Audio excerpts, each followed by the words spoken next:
The college football playoff brackets have been released. CFP. Everybody happy? Here, I'm probably here, not the worldwide. No. Oh, okay. I'm about to say when it comes to the Couple world, you ain't got no fan choice bases, but to be yeah. happy No, with it. we'll start with Couple us fan first. bases, yeah. Everybody here good? No. Dion? Ain't no way Alabama should have made the tournament. No. Money talk bullshit walks. Dion, you know. 9-3. Literally, Blown out in the championship game.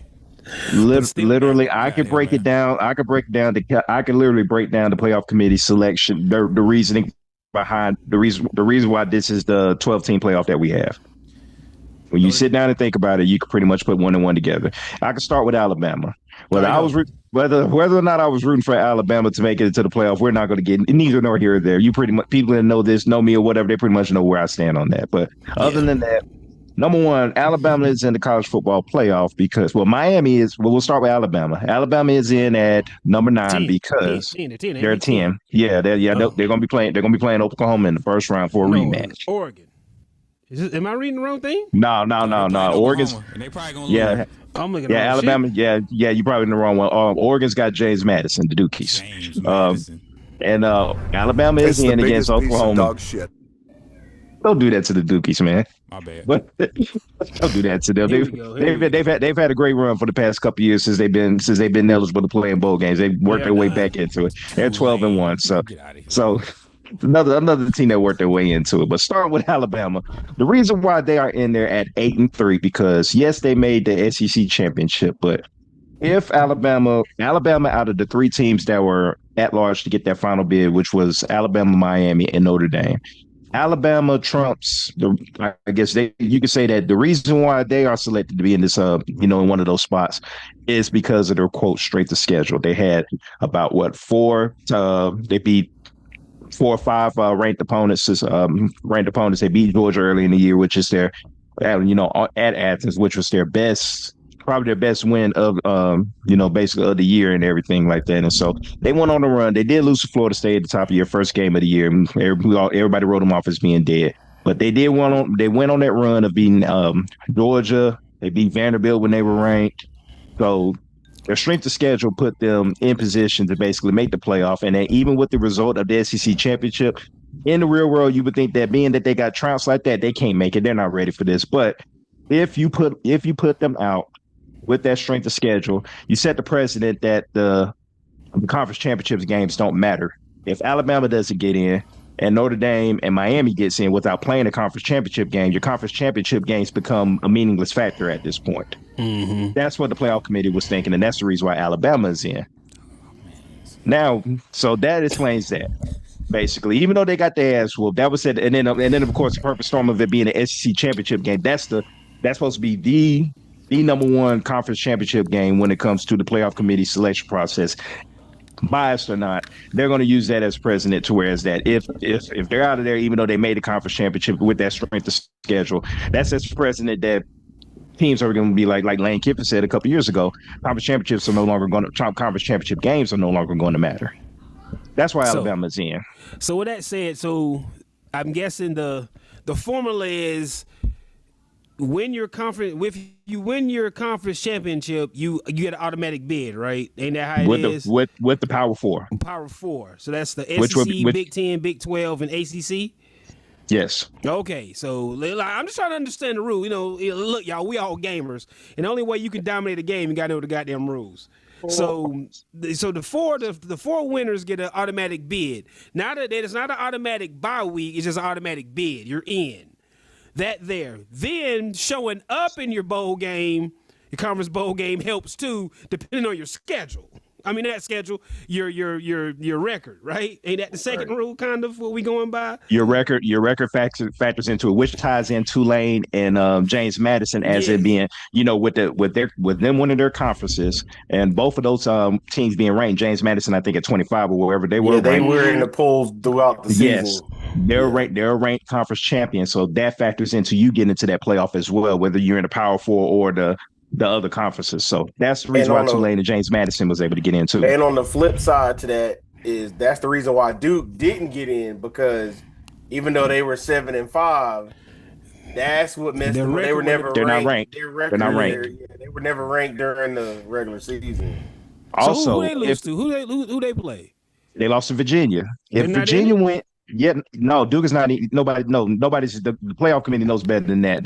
That's a shame on the ACC. That's the reason why the ACC is in such a dumpster fire in a free fall right now, because their conference champion had no chance of even getting considered to get into the playoff because Duke fucked all that up. So literally, Virginia, if Virginia would have won, they would have got in.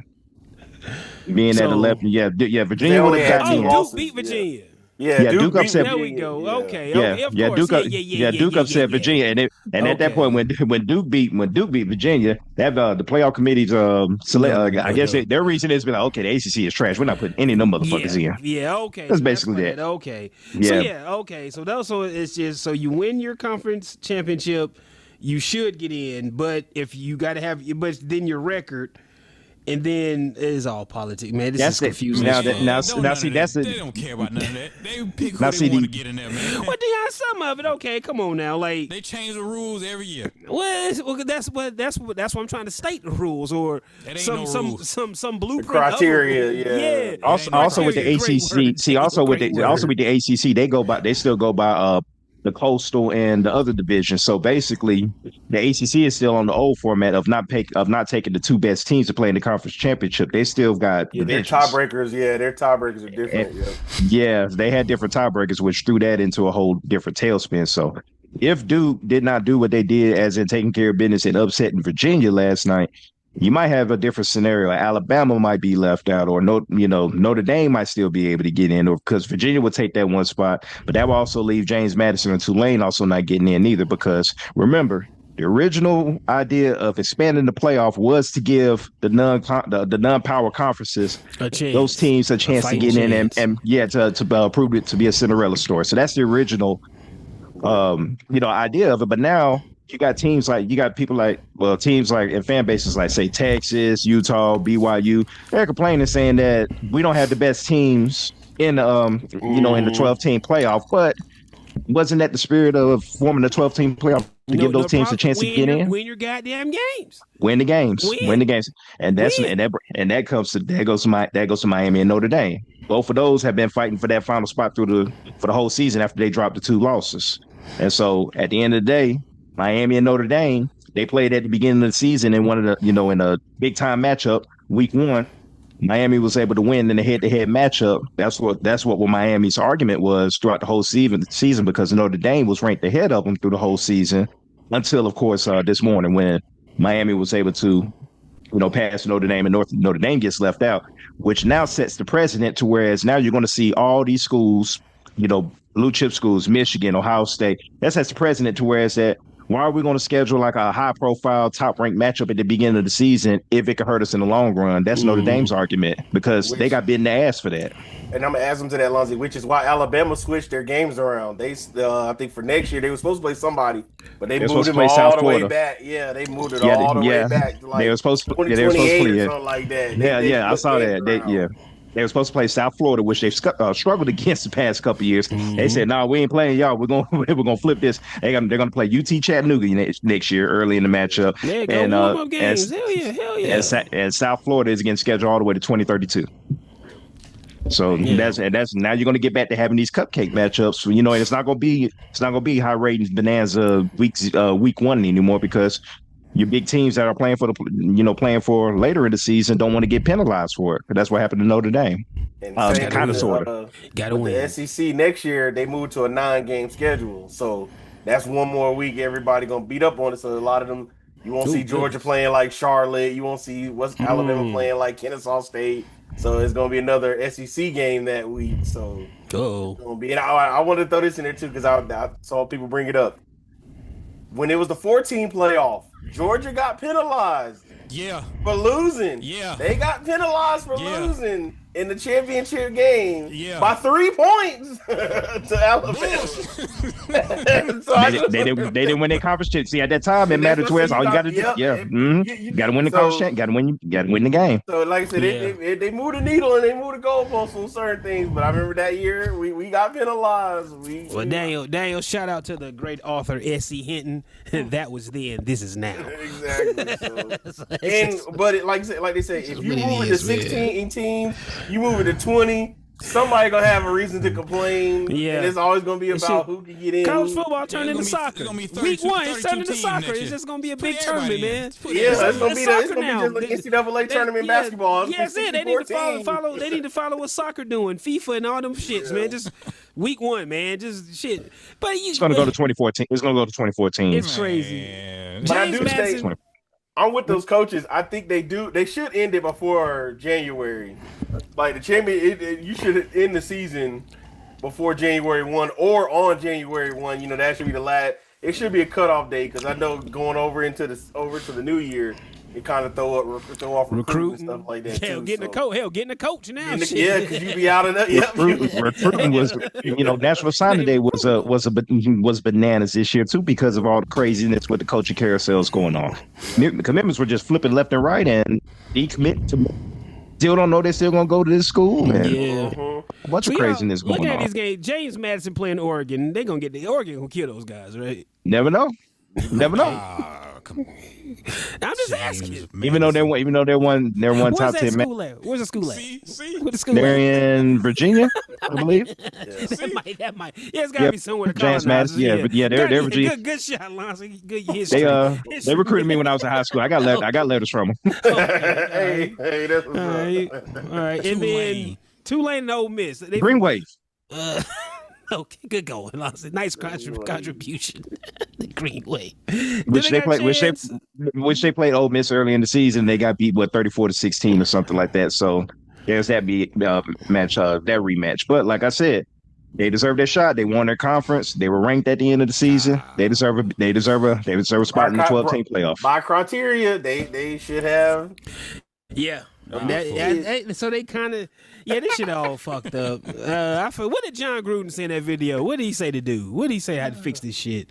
Had the other teams? Add another week for those teams that are at large to get in. Basically, with the teams that don't play in their conference championships. There you go. Like Vanderbilt and those teams like that, they get a shot at Miami or Notre Dame. Which shame on the playoff committee. They really wanted to make some money. They could put BYU and Notre Dame in and had the Catholics versus Mormons. So that would have been a big time money matchup. They really missed that. They really missed out on that opportunity. I was shocked. Notre Dame didn't make it. Like what? They lost their first. They needed a lot to happen and won out the rest of the year. They couldn't justify. They needed a lot to happen. Miami being around kind of funked that up. Like if Miami would have went to shit, they both walked them on in. Miami and Notre Dame should have made it. It was like you take who's the best of the two. Damn, but they won it. You won't give it that, but they won the games. They fulfilled the objectives. You play video games, they checked off and fulfilled the objectives before they could move on to the next mission. They took care of that. That's what they did. Yeah, Ohio State, we lost, we still good. That's why I like. I want to be a little nitpick on there. I feel like we could have been at least 2. I'm just come on, damn, nigga, you gotta buy something. You gotta buy. I'm just saying. Shit, damn, come on, man. Just saying. They don't be like these little kid niggas. Man, number 1, 2, 3. As long as you 1 through 4, you just want to be 1 through 4. You just want 1. They only got one. They only got one loss. I ain't gonna lie, that Texas Tech side looking good though on the bracket. I'm just saying. Though. Oh yeah. Texas Tech. Oh yeah. They gonna beat the fucking whoever. I don't know. So I don't know about Oregon and Texas Tech. It might be Oregon and Texas Tech in round 2. Yeah. What you doing? That can go either way. I'm picking Oklahoma over Alabama. So Oklahoma and Ohio State in round 2. You like that? No, Oklahoma and Indiana, right? It'll be Oklahoma, Indiana. Yeah, Oklahoma and Indiana. That's the 1 seed. Yeah, they the 1 seed. The one I'm looking at got Bama and Oklahoma. Because Georgia, Ohio State on the same side. Hold on, wait a minute. Ohio State, we get ATM, Texas A&M Pretty much. or Miami. ATM. Yeah, it'll be Oklahoma, Indiana. You got Texas Tech and Oregon, Oklahoma, Indiana, Georgia and Ole Miss in a rematch, and then probably and then Texas A&M and the U. That could be you can almost get a 2002 rematch, revenge for the Hurricanes against Ohio State. Oh yeah. We fluked that in the quarterfinal. We fluked in the quarterfinal. We fluked that one. Okay, yeah, we weren't supposed to win that game. So Oregon and Texas Tech. Yep. Yeah. I'm picking Oklahoma. So Oklahoma and Indiana. We don't know what Alabama team gonna show up. Man, they ain't got no run game. They ain't doing nothing. Oklahoma listen, all of us had the same had more yards than Alabama. We all had the same amount. Sure did. It sure did. Possibly Ole Miss and Georgia again. Rematch.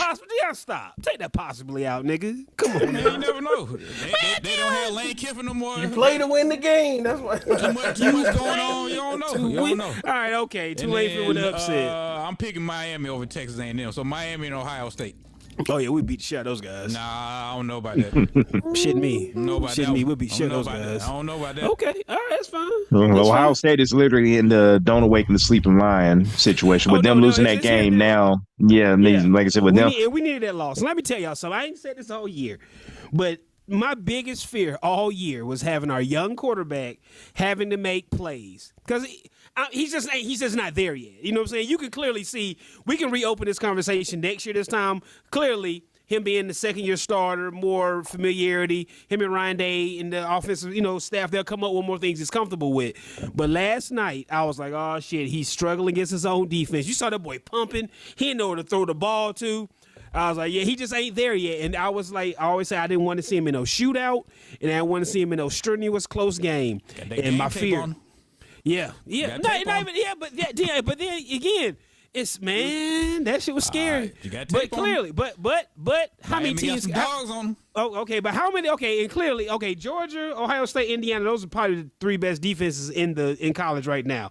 So how many defenses can replicate what Indiana did last night? Because that first half, they was on Julian ass. He didn't know what he was just taking. He was point shaving, as Daniel says. He was point shaving that first half. He didn't know what the fuck was going on. Bo Jackson, I think that's gonna be Lonzie's new favorite running back eventually. Absolutely. There you go. That man has a. He has an old man running style to be a freshman. He's going to be a dog. His name is Bo Lamar Jackson, so no matter what, he got a famous name. I thought they kept making that name up. I thought they kept making it Lamar. His real name is Lamar Jackson. I saw that too. Yeah, but his dad started calling him Bo. But okay, you can see that. But our defense held, against, the new Tebow, as Lonzie called the boy, the Mendoza's the new Tebow. That motherfucker is dorky as fuck. I ain't heard him talk all year. That's a dorky ass kid, man. He's from Miami, but he's not that kind of Miami. Not at all. He was breaking the fourth wall and everything on the interview. He was looking all he was doing a wrestling promo. Like he really was. Wrestling promo. He was looking at the camera, talking to it. But shout out to them, man. The two plays that grind my gears when Julian saying pulled that Eli Manning shit and spun out, but they call it forward progress and called it dead. Then we come back 3rd and 27 when that was a bad call. That was fine. The rest were on our side. We got a lot of bullshit calls. Indiana got penalized like a motherfucker. But that and that 4th and 2. That 4th and 2 quarterback sneak. I'm like, Ryan Day, what are we doing? That's not Will Howard. That's not Cam Newton. That's not Ben Roethlisberger. That's not Jermaine Allen. Julian saying is not that type of 2 yards on a sneak. When do we do that? That's like a 10-yard gain. That's like asking for 10 yards. I'm like, if you know, you know. I'm like, what the fuck? So if we would have took that 3. That changes the whole game, but it is what it is. We lost. We still good. But hey, I'd rather go and get this loss out the way now. Wait these niggas to fuck up. Aiden Curry was eating. I didn't know how good he was. He's definitely going in the top 10. Yeah, well, no, I think he's not going yet. I think we got a year or two of him yet. Take that back. When he is eligible to go in the draft, he is going in the top 10, possibly no 1 overall. Yeah. He won the white. Yes. Ohio State. We always nice when we got a black and a white edge rusher. And we got Kenyatta Jackson and Curry. So whenever we got those two things there, it's trouble. We had Bosa and some boy with the Redskins. Shit, what's the pass rusher we had? Fuck, with the dreads. Chase Young. See, we always good when we got two a black and a white edge rusher, but McDonald up the middle. Man, we good. But last night, I think my fanhood just kicked in and I got caught in that game. We could have won that game. We could have won that game. Indiana came to play though. Yeah, no knock on Indiana at all. You know, I've watched every game. That's why I asked y'all in the group text how many games have y'all watched. I've watched every fucking game of these motherfuckers, y'all. Every fucking game down there, every snap. I'm just like, They remind us of an older version of Ohio State when it's like, we'll see when they play somebody. We'll see when they play somebody. But you may say the same thing about us, but it is what it is. Keep it going, Dion. I got one more before we, but shout out to Fox, man. Hey, Fox, if you was watching the game closely, they was dropping all the little songs going to commercials. Oh yeah, when they dropped you dropped the bomb on me when they do that thing. Yeah, and right before that, for the '80s metalheads, when the kicker missed the field goal, they played Def Leppard's "Bringing on the Heartbreak." Yeah, I was like, no, they did. Yeah, they was in their pocket. Dion, what the hell you doing? They really were. Congratulations, Indiana, the Big Ten champs. How does that sound? It sounds so beautiful. I want to give all the glory to God. Sound like Morty. I thought he was crying at first. I did too. Great teammates. He was crying. We have around us. We were able to pull I was like, man, he got an ugly cry. The Hoosiers be here, but now the Hoosiers are flipping champs. Let's go. They're flipping champs, baby. A bunch of misfits who found the right home. That's why I put in the group. I was like, man, he sound like a 14-year-old playing Fortnite. Yeah, it's the right place for Process Orange. Mom, I need these new skins. Whether it's the offensive line, the defense, the coaches, special teams, we're all Process Orange to one goal. That's our thing. It's we're brothers.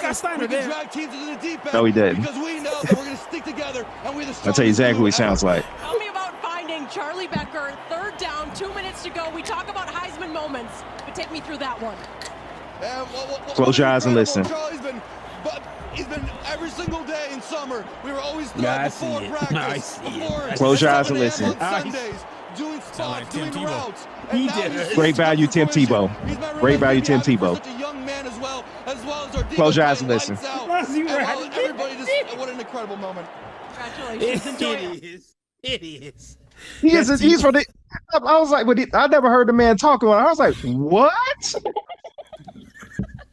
I mean, too. He's Cuban and he's from Miami? Yeah. A great value, Tim Tebow. That is Tim Tebow. Yeah, it was nothing. Great value, Tim Tebow. Nothing what I expected when you finally hear this man. And by the way, he is going to win the Heisman. He's shooing for the Heisman trophy. Guaranteed, hands down now. Yeah, he had his Heisman moment multiple times last night, so he's going to win it all. So, he beat number one. Yeah. Notre Dame has declined any invitations to any bowl. That's crazy. Yeah, that's a new progression.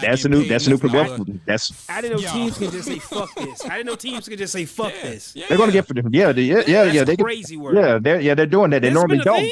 Yeah, they normally don't do it because Florida State did it with protests where all their seniors a couple years ago sat out and decided not to play. But the team still showed up to get destroyed by Georgia.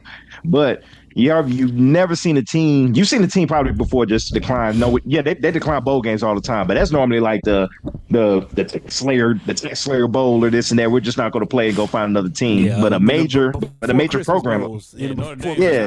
Nah, y'all got it. Yeah, so y'all figured it out. So the NCAA is going to find them a whole bunch of money, but the Catholics are going to take care of that, so they're fine.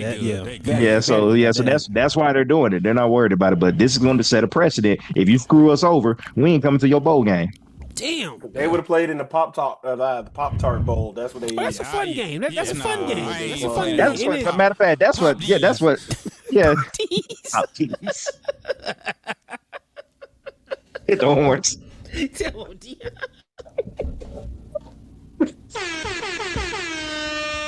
That's exactly what Notre Dame said. You can pop these. See what he played in this bowl. But we miss out on. Yeah, it would have been. As a matter of fact, that's a game. That's a game I was thinking about. It would have been BYU versus Notre Dame in the Pop-Tart Bowl. The Mormons and the Catholics fighting over the Pop-Tart. That would have been great. That's the game I was thinking about. Oh wow. That's crazy, man. I didn't know teams could do. I didn't think that was a thing. They can, but they just don't. They don't do it. Yeah, they just go and show up. Man, talking about we're Notre Dame. Y'all should be in the conference. No, they're independent. They're independent for a reason. Yeah, that bit them in the butt, though. Bit them in the butt. It did. If you're gonna be independent like that, they gotta Notre Dame. They have I think one loss is the most they can have. if they really want to make this CFP without joining the conference. I'm just trying to lay the rules for them. They need a lot to happen because they did the same thing last year. Had 2 losses and 1 out and was able to get in. One loss. They gonna lose 1 game. That's what it sounds like. It's like for Notre Dame to be viable to make the CFP with everything going on. The 1 loss is the best. They can only lose 1 game, and it better not be a big game at that. They got to win without being in the especially it's just different rules for them. Even if hypothetical thrown out there, if you were Notre Dame, would you want to join? Let's say they join the ACC. Do you think they would ever join a conference, or they would always stay independent? They're going to stay independent. With basketball, but no, don't do it. Yeah. I think they're always going to stay independent. Yeah, but it's constantly going. It's going to be year to year, gift and a curse. I don't think they will, but if you're going to play that independent game, you got to take what comes with it. So they can only lose 1 game. The precedent for them to make the CFP is undefeated or 1 loss. You lose 2 with everything else going on, you may get snuffed out. You'll need a lot to happen. Yeah, you need a lot to happen. 2 losses as an independent, you're going to need some help. So that's just what it is for Notre Dame. That's the game they're playing. What's the black coach name? Marcus Freeman. Oh, I'm glad you say that. Ooh, I'm glad you said that. I'm trying to see if I found. I had a tweet saved that y'all know who he is. Jason Whitlock. You know he had something crazy to say. Yeah, he said if he was Marcus. If he wore gold chains and had a nice nickname and some crap, man, Whitlock. It said if Marcus Freeman wore a big gold chain, adopted a flashy nickname, and had rappers on the sideline, how different would the conversation about Notre Dame be this morning? Come from? Black men got to wear the clown suit to win popular support. Sad. Wait a minute. Uncle Ruckus tried. He tried. What is Whitlock talking about? The Catholics ain't going for that in the first place. He's talking about nothing, man. He's trying to clickbait, race bait, and he tried it, but nah. See, before black people, we get upset like He's that. a bum. He's trash, and you know it. Before we go to the emotional Fat side, one let's just use some logic. Notre Dame wouldn't do that in the first fucking place. Hell no. So what's he talking about? He's not talking. That's what he do, man. All right, man. Enough of that fat faggot. Next. Whoa. But I can't find the tweet, but they were saying that next year Notre Dame has the clause about. I seen that. I can't find it again. Clause? What kind of clause? Yeah, in the top 12 to get an automatic bid to they can get an automatic bid if they got if they're ranked in the top 12, they automatically get in. The Vatican finna cool the inflation now. That type of money, god damn. They're automatic top 10 every year anyway, so they might as well put them in for next year already. Yeah. The clause they got it. The clause they got is that being that they finished in the top 10 or 12, I think that's what it was. Wow. Being that they got left out in the playoff, they're eligible for an automatic bid if they do the same thing next year, regardless of what happens. Come on now. I couldn't find it. I was looking for it. That's a real thing. Me neither. That's why. I didn't know. That's scary. That's scary. That don't make a lick of sense, man. That don't make. Oh man. Right.